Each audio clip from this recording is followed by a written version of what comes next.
رب قد آتيتني من الملك وعلمتني من تأويل الأحاديث فاطر السماوات والأرض أنت ولي في الدنيا والآخرة توفني مسلما وألحقني بالصالحين۔ اے میرے پروردگار، آپ نے مجھے ملک عطا فرمایا اور آپ نے مجھے خواب کی تعبیر سکھائی۔ اے آسمان و زمین کے پیدا کرنے والے، آپ ہی دنیا اور آخرت میں میرے والی اور کارساز ہیں۔ آپ مجھے مسلمان ماریے اور نیکوں میں ملا دیجیے۔ سامعین، اب اس آیت کی تفسیر سماعت کیجیے۔ دعا یوسف علیہ السلام اور موت کی دعا کرنے کی حقیقت۔ نبوت مل چکی، بادشاہت عطا ہو گئی، دکھ کٹ گئے، ماں باپ اور بھائی سب سے ملاقات ہو گئی، تو اللہ تعالیٰ سے دعا کرتے ہیں کہ جیسے دنیاوی نعمتیں آپ نے اے اللہ مجھ پر پوری کی ہیں، ان نعمتوں کو آخرت میں پوری فرمائیے۔ جب بھی موت آئے تو اسلام پر اور آپ کی فرمانبرداری پر آئے، اور میں نیک لوگوں میں ملا دیا جاؤں، اور نبیوں اور رسولوں میں، صلوات اللہ وسلامہ علیہم اجمعین۔ بہت ممکن ہے کہ یوسف علیہ السلام کی یہ دعا بوقت وفات ہو، جیسے کہ بخاری اور مسلم میں عائشہ صدیقہ رضی اللہ عنہا سے ثابت ہے کہ انتقال کے وقت رسول اللہ صلی اللہ علیہ وسلم نے اپنی انگلی اٹھائی اور یہ دعا کی کہ اے اللہ رفیق اعلیٰ میں ملا دیجئے۔ 3 مرتبہ آپ نے یہی دعا کی۔ ہاں، یہ بھی ہو سکتا ہے کہ یوسف علیہ السلام کی اس دعا کا مقصود یہ ہو کہ جب بھی وفات آئے اسلام پر آئے اور نیکوں میں مل جاؤں، یہ نہیں کہ اسی وقت آپ نے یہ دعا اپنی موت کے لیے کی ہو۔ اس کی بالکل وہی مثال ہے جو کوئی کسی کو دعا دیتے ہوئے کہتا ہے کہ اللہ تمہیں اسلام پر موت دے۔ اس سے یہ مراد نہیں ہوتی کہ ابھی ہی تجھے موت آ جائے، یا جیسے ہم مانگتے ہیں کہ اے اللہ ہمیں آپ کے دین پر ہی موت آئے، یا ہماری یہی دعا کہ اللہ مجھے اسلام پر ماریے اور نیک کاروں میں ملا دیجیے۔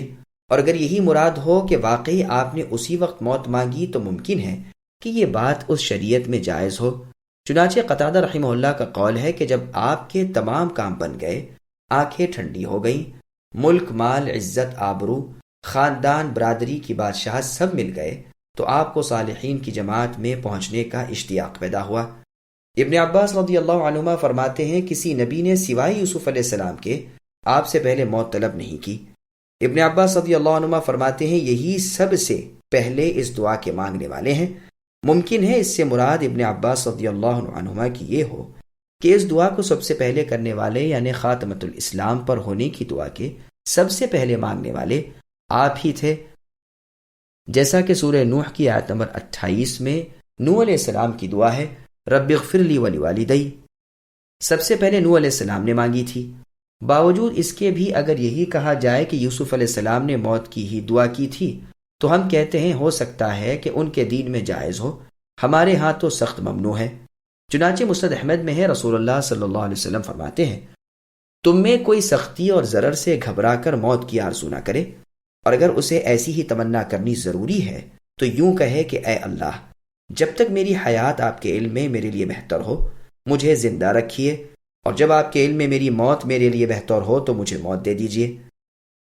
بخاری اور مسلم کی اسی حدیث میں ہے کہ تم میں سے کوئی کسی سختی کے نازل ہونے کی وجہ سے موت کی تمنا ہرگز نہ کرے، اگر وہ نیک ہے تو بہت ممکن ہے اس کی زندگی اس کی نیکیاں بڑھائے، اگر وہ بد ہے تو بہت ممکن ہے کہ زندگی میں کسی وقت توبہ کی توفیق ہو جائے، بلکہ یوں کہے اے اللہ جب تک میرے لیے حیات بہتر ہے آپ مجھے زندہ رکھیے۔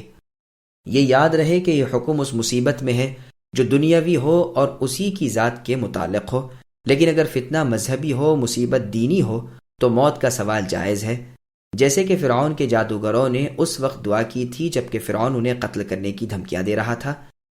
ان ایمان لانے والے جادوگروں نے اللہ سے یوں دعا مانگی کہ اے اللہ ہم پر صبر بڑھا دیجئے اور ہم اسلام کی حالت میں موت دیجئے۔ اسی طرح مریم علیہ السلام جب درد ذہ سے گھبرا کر کھجوروں کے تنے تلے گئیں تو بے ساختہ منہ سے نکل گیا کہ کاش میں اس سے پہلے ہی مر گئی ہوتی اور آج تو لوگوں کی زبان و دل سے بھلا دی گئی ہوتی۔ یہ آپ نے اس وقت فرمایا جب معلوم ہوا کہ لوگ انہیں زنا کی تہمت لگا رہے ہیں، اس لیے کہ آپ خاوند والی نہ تھیں اور حمل ٹھہر گیا تھا، پھر بچہ پیدا ہوا تھا اور دنیا نے شور مچایا تھا کہ مریم بڑی بد عورت ہے، نہ ماں بری نہ باپ بد کردار۔ پھر اللہ تعالیٰ نے آپ کی خلاصی کر دی اور اپنے بندے عیسیٰ علیہ السلام کو گہوارے میں زبان دی اور مخلوق کو زبردست معجزہ اور ظاہر نشان دکھا دیا۔ سنن ترمذی کی ایک لمبی حدیث میں اس دعا کا ذکر ہے، جس میں جملہ بھی ہے کہ اے اللہ، جب آپ کسی قوم کے ساتھ ان کو آزمانے کا ارادہ فرمائیں تو مجھے اس فتنے میں مبتلا کرنے سے پہلے ہی دنیا سے اٹھا لیجئے۔ اور مسند احمد میں ہے، رسول اللہ صلی اللہ علیہ وسلم فرماتے ہیں، دو چیزوں کو انسان اپنے حق میں بری جانتا ہے، موت کو بری جانتا ہے اور موت مؤمن کے لیے فتنے سے بہتر ہے۔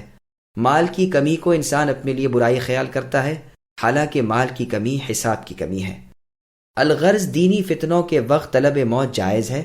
چنانچہ علی رضی اللہ عنہ نے اپنی خلافت کے آخری زمانے میں جب دیکھا کہ لوگوں کی شرارتیں کسی طرح ختم نہیں ہوتی اور کسی طرح اتفاق نصیب نہیں ہوتا، تو دعا کی کہ اے اللہ، اے الہ العالمین، مجھے آپ اپنی طرف قبض کر لیجئے، یعنی مجھے موت دیجئے۔ یہ لوگ مجھ سے اور میں ان سے تنگ آ چکا ہوں۔ امام بخاری رحمہ اللہ پر بھی جب فتنوں کی زیادتی ہوئی اور دین کا سنبھالنا مشکل ہو گیا اور امیر خراساں کے ساتھ بڑے بڑے معرکے پیش آئے، تو آپ نے اللہ تعالیٰ کے حضور دعا کی کہ اے اللہ، اب مجھے اپنے پاس بلا لیجئے۔ صحیح بخاری اور مسلم کی ایک حدیث میں ہے، رسول اللہ فرماتے ہیں کہ فتنوں کے زمانے میں انسان قبر کو دیکھ کر کہے گا، کاش کہ میں اس جگہ ہوتا، کیونکہ فتنوں، بلاؤں، زلزلوں اور سختیوں نے ہر ایک مفتون کو فتنوں میں ڈال رکھا ہوگا۔ ابن جریر میں ہے کہ جب یعقوب علیہ السلام نے اپنے بیٹوں کے لیے جن سے بہت قصور سرزد ہو چکے تھے استغفار کیا تو اللہ نے ان کا استغفار قبول کیا اور انہیں بخش دیا۔ انس رضی اللہ عنہ فرماتے ہیں کہ جب سارا خاندان مصر میں جمع ہو گیا تو برادران یوسف علیہ السلام نے ایک روز آپس میں کہا کہ ہم نے ابا کو جتنا ستایا ہے، ظاہر ہے ہم نے بھائی یوسف علیہ السلام پر جو ظلم توڑے ہیں ظاہر ہیں، اب گویا دونوں بزرگ ہمیں کچھ نہ کہیں اور ہماری خطا سے درگزر فرما جائیں، لیکن کچھ خیال بھی ہے کہ اللہ تعالیٰ کے ہاں ہماری کیسی درگت بنے گی۔ آخر یہ ٹھہری کہ آؤ ابا جی کے پاس چلیں اور ان سے التجا کریں۔ چنانچہ سب مل کر یعقوب علیہ السلام کے پاس آئے۔ اس وقت یوسف علیہ السلام بھی اپنے والد یعقوب علیہ السلام کے پاس بیٹھے ہوئے تھے۔ آتے ہی ان کے بھائیوں نے بیک زبان کہا کہ ہم آپ کے پاس ایک ایسے اہم امر کے لیے آج آئے ہیں کہ اس سے پہلے کبھی ایسے اہم کام کے لیے آپ کے پاس نہیں آئے تھے۔ ابا اور اے بھائی، ہم اس وقت ایسی مصیبت میں مبتلا ہیں اور ہمارے دل اس قدر کپ کپا رہے ہیں کہ آج سے پہلے ہماری ایسی حالت کبھی نہیں ہوئی۔ الغرض کچھ اس طرح نرمی اور لجاجت کی کہ دونوں بزرگوں کا دل بھر آیا۔ ظاہر ہے کہ انبیاء علیہم السلام کے دلوں میں تمام مخلوق سے زیادہ رحم اور نرمی ہوتی ہے۔ پوچھا کہ آخر تم کیا کہتے ہو اور ایسے ڈر کیوں رہے ہو؟ سب نے کہا آپ کو خوب معلوم ہے کہ ہم نے آپ کو کس قدر ستایا، ہم نے بھائی پر کیسے ظلم و ستم ڈھائے۔ دونوں نے کہا ہاں معلوم ہے۔ پھر کہا کیا یہ درست ہے کہ آپ دونوں نے ہماری تقصیر معاف فرما دی؟ کہا ہاں بالکل درست ہے، ہم دل سے معاف کر چکے۔ تب لڑکوں نے کہا آپ کا معاف کر دینا بھی بے سود ہے جب تک کہ اللہ تعالی ہمیں معاف نہ کر دے۔ پوچھا اچھا پھر مجھ سے کیا چاہتے ہو؟ جواب دیا کہ یہی آپ ہمارے لیے اللہ سے بخشش طلب فرمائیں، یہاں تک کہ بذریعے وہی آپ کو معلوم ہو جائے کہ اللہ نے ہمیں بخش دیا، تو البتہ ہماری آنکھوں میں نور اور دل میں سرور آ سکتا ہے، ورنہ ہم تو دونوں جہاں سے گئے گزرے۔ اسی وقت آپ کھڑے ہو گئے، قبلے کی طرف متوجہ ہوئے۔ یوسف علیہ السلام آپ کے پیچھے کھڑے ہوئے، بڑے ہی خشوع و خضوع سے اللہ کے حضور میں گڑ گڑا کر دعائیں شروع کی۔ یعقوب علیہ السلام دعا کرتے تھے اور یوسف علیہ السلام آمین کہتے تھے۔ کہتے ہیں کہ 20 سال تک دعا مقبول نہ ہوئی۔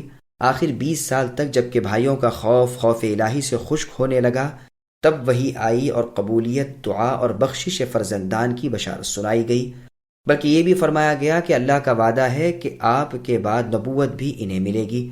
یہ قول انس رضی اللہ عنہ کا ہے اور اس میں 2 راوی ضعیف ہیں، یزید الرقاشی اور صالح المری۔ سدی رحمہ اللہ فرماتے ہیں یعقوب علیہ السلام نے اپنی موت کے وقت یوسف علیہ السلام کو وصیت کی کہ مجھے ابراہیم و اسحاق علیہ السلام کی جگہ میں دفن کرنا۔ چنانچہ بعد از انتقال آپ نے وصیت پوری کی اور ملک شام کی زمین میں آپ کو آپ کے باپ دادا کے پاس دفن کیا علیہم الصلاۃ والسلام۔